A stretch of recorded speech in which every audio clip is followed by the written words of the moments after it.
رحیم آج کے سبق میں عربی رسم الخط کے حوالے سے آپ کو کچھ چیزیں اور سکھائیں گے، تو امید ہے آپ پریکٹس کر رہے ہوں گے۔ انشاءاللہ جب آپ پریکٹس کریں گے تو آپ کا عربی سیکھنا انتہائی آسان ہوتا چلا جائے گا۔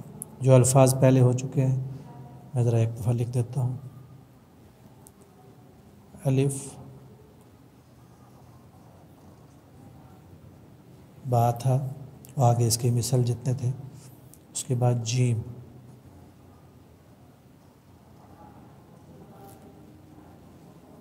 تھوڑا سا تشا کرتے جائیں گے، ہاتھ باریک ہوتا جائے گا، یہ آپ کا جیم۔ اس کے بعد دال تھا، جیم کے ہم مثل، دال کو تھوڑا تشا کر کے آپ پھر اس کو سیدھا آگے لے آئیں گے۔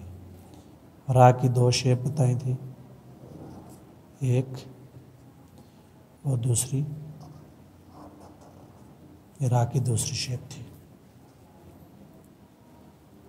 اس کے بعد سین ہے، سین کو دیکھیں آپ، یہ ایک اور دوسرے کو تھوڑا سا آپ باہر کی طرف آگے آپ غنہ بنائیں گے، یہ سین۔ پھر دیکھ لیں ایک دفعہ،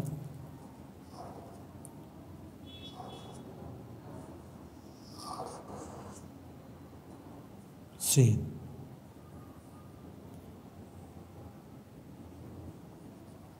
تھوڑا سا میں نے اس کو بڑا کیا جس کی وجہ سے اس طرح سواد ہے،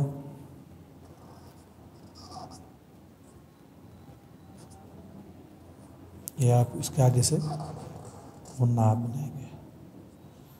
اور آگے طوا ہے،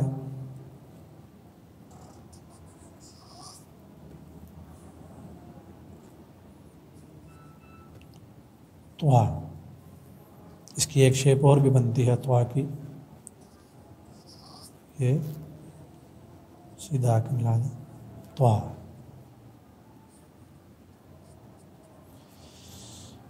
عین،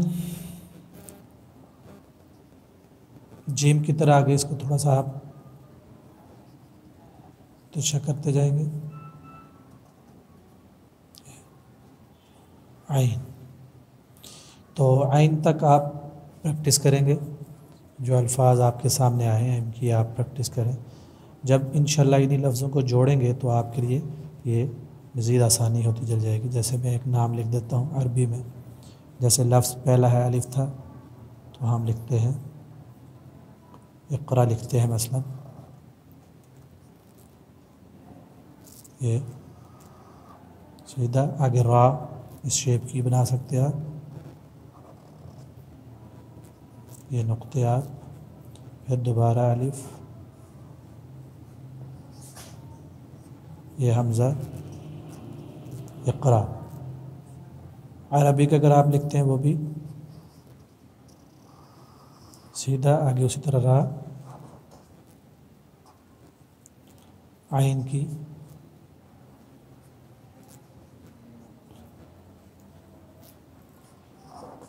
یہ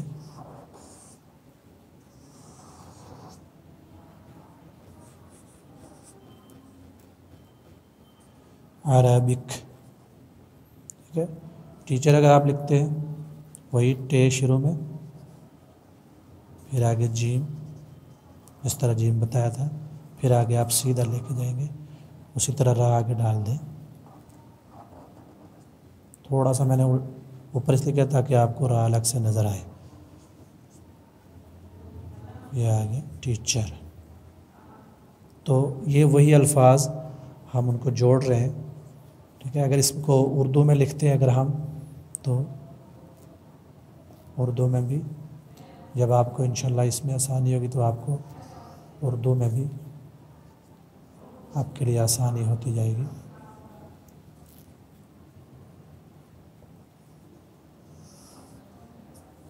عربی کی بنسبت اردو لکھائی زیادہ ایزی ہے، تو انشاءاللہ جب آپ عربی پر آپ کا ہاتھ چل پڑے گا تو اردو آپ کے لیے آسان ہوتی جائے گی۔ یہ اردو میں ہم رسم الخط میں لکھ رہے ہیں، تو انشاءاللہ آپ جب پریکٹس کریں گے تو آپ کی رائٹنگ بہتر ہوتی جائے گی۔ اگر آپ کو ویڈیو اچھی لگی تو آپ اس کو سبسکرائب کریں اور شیئر ضرور کریں.